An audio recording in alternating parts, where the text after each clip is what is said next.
She finally woke up from her deep slumber. However, she couldn't open her eyes. She was so weak that even the weight of her eyelids was too much to bear. Her body seemed no longer her own and was immobile. It was as if her will had separated from her body, and her thoughts could no longer command it. Or, did she still have a body? Lucian panicked instantly. I need to wake up. I need to wake up. I need to wake up.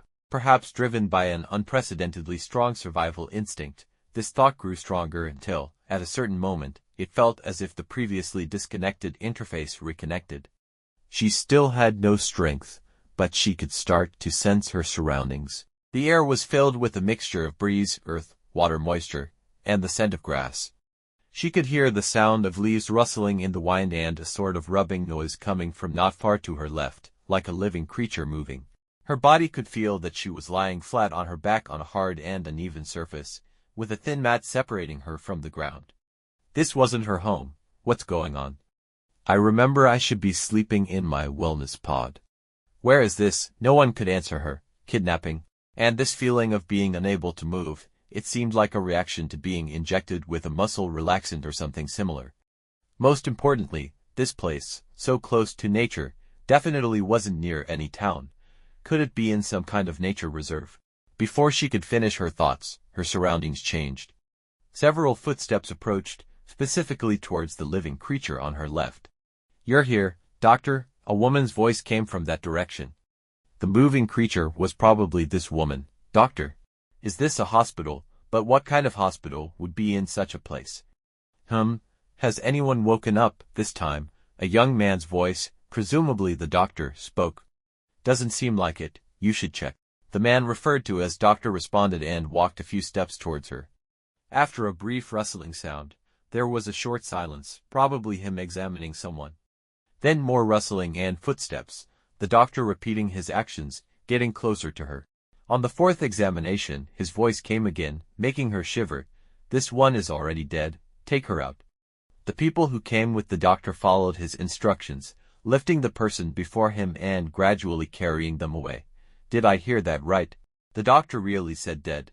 What truly terrified her was not just the content of his words but the indifferent tone in which he spoke, and how the others seemed accustomed to it, without any reaction. Now she understood at least three things. 1. There were definitely others lying down here like her, all lined up on the ground. 2. Some of them had already died and were being carried away. 3. The doctor and that woman were likely the ones in charge here. Could there have been an earthquake or some other disaster while I was asleep, and we were rescued and taken to a shelter? As she pondered this, the doctor continued his examinations, finding another deceased person. Before she could prepare herself, the doctor had already reached her. Notice me, I'm still alive, please save me.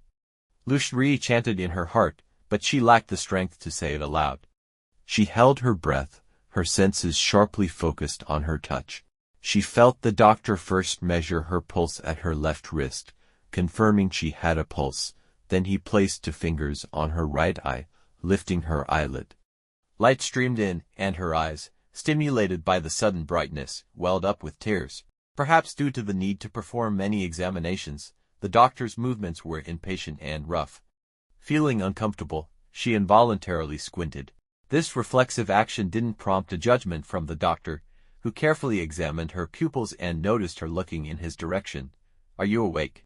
If you are, look at my finger. He raised an index finger and moved it left and right, confirming Lucian's eyes followed its motion.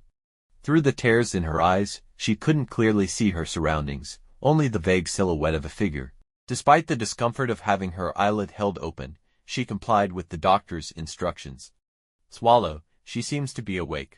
The doctor called out to the woman named Swallow, who approached from the right with the sound of rustling and footsteps. Hey, are you awake? The doctor asked. Realizing Lucian couldn't respond, he added after a moment, she's very weak. Swallow, go get some sweet tree juice. All right, Swallow's voice was young. Although she couldn't open her eyes to see, she could still hear Swallow's footsteps walking away. The doctor propped up her upper body, and someone placed a cushion behind her before laying her back down. It's all right, you can't move right now because you've been unconscious for a long time. Your muscles have atrophied a bit. Walk more and you'll soon be back to normal. The doctor's voice was now as reassuring as those of ordinary doctors comforting patients, completely devoid of the previous coldness. So it wasn't due to some unknown drug.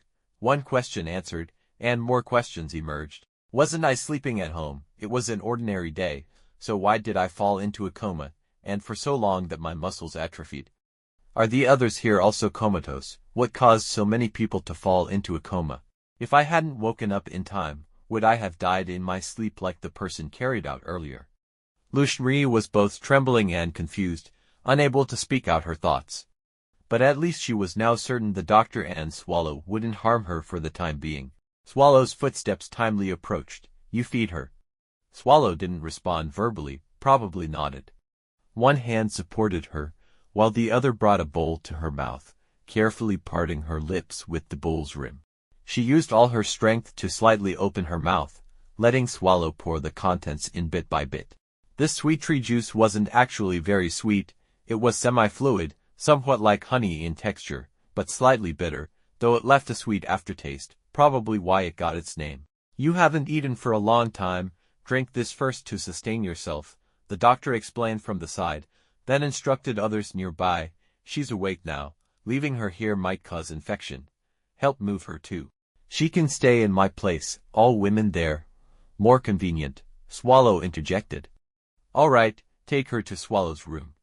A male voice nearby responded, and she felt herself being lifted and carried towards an exit. After a few steps, she sensed light, indicating she was outside. The sound of leaves rustling in the wind, and the smell of earth and water became more pronounced. Even the sound of walking on leaves was clearly heard. By now, none of that mattered anymore. She had already sensed the change in her environment and forced herself to avoid thinking. Swallow. Hearing the doctor's voice, Swallow snapped out of her thoughts and turned towards him, smiling. How's the girl who woke up yesterday? The doctor, accustomed to routine checkups on those who just woke up, exhaled and said, She's fine now. It's probably related to the special wellness pod she was found in. Her condition is good, only her muscles are slightly atrophied from disuse. I'll leave her recovery to you. Take her for walks around the camp to regain muscle function. And here, Swallow hesitated, looking at the room filled with still unconscious women. Get others to help. The girl is the youngest among those who woke up here, probably not yet an adult. Her mind might be more fragile. It's better if someone familiar takes care of her. I understand. Swallow nodded, said goodbye to the doctor, and headed to her room where the girl was placed. Compared to the other unconscious women, Swallow was more concerned about this girl. Responsibility kept her with the others, but the young girl's vulnerability drew her attention. The girl who woke up yesterday looked under 18, with a slender frame and waist-length hair. When she woke up, her face showed involuntary anxiety and fear. This was normal.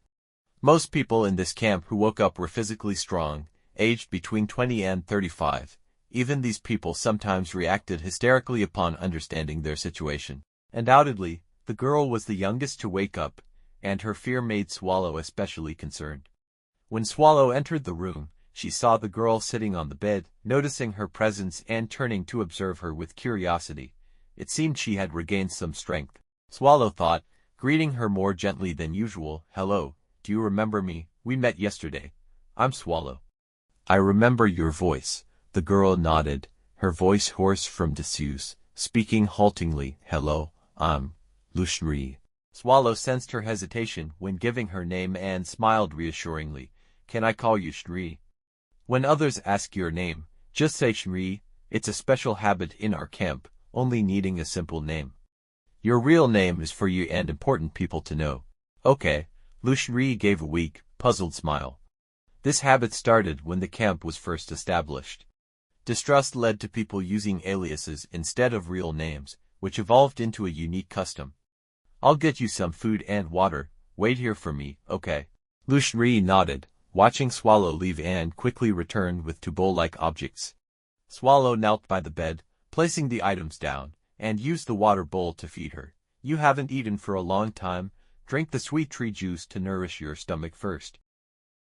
Lushri silently drank the water, Swallow's gentle care temporarily easing her unease.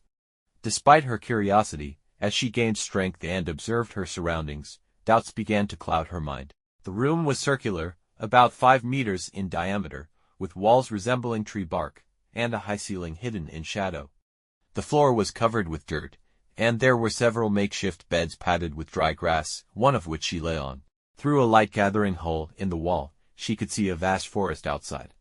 The trees outside were enormous, almost like those in a primeval forest, with none less than 2 meters in diameter, leading her to a whimsical thought.